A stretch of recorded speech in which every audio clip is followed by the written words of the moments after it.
জীবনে ভালো কিছু ঘটলেই খুব আনন্দিত হয়েও না, কারণ ভালো আসলে কিন্তু খারাপটাও রেডি আছে আসার জন্য।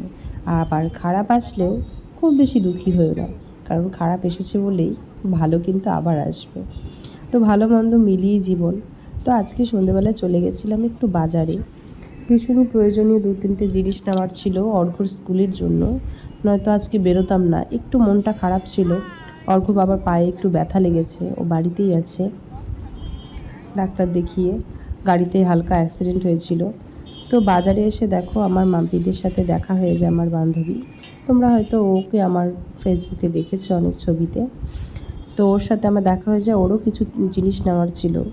তো ও বাপের বাড়িতেই ছিল এতদিন, এখন যাবে শ্বশুর বাড়িতে, সেই জন্য ওর অনেক কেনাকাটা ছিল, সেগুলো করলো। তবে আমার প্রয়োজনীয় জিনিস নিয়েই আমি কিন্তু তাড়াতাড়ি করে বাড়িতে চলে আসার চেষ্টা করছিলাম, কারণ ওর শরীরটা একটু খারাপ আছে। তো যাই হোক, এই সব কিছু খারাপের মধ্যেখানেও একটা ভালো কিছু ঘটেছে। সেটা হচ্ছে বাড়িতে একজন নতুন জিনিস এসেছে, কিন্তু আস্তে আস্তে এতটাই লেট করে দিয়েছিল, প্রায় রাতের 10টা। তো ওরা এসেছে, ওরা আবার সেটিং করে দিয়েই যাবে। তো শরীরটাও ভীষণ ক্লান্ত লাগছিল,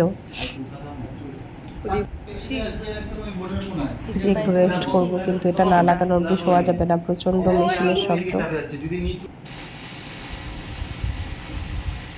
মেশিন দিয়ে ফুটো করা হচ্ছিল, আর সম্পূর্ণ ঘর নোংরা হয়ে গেছিলো। এগুলো সব পরিষ্কার করতে করতে রাতের 1:30 বেজে গেছিলো। তো যাই হোক, এটা খুব একটা প্রয়োজনীয় জিনিসই ছিল, কারণ কদিন থেকে এত পরিমাণ গরম পড়ছে।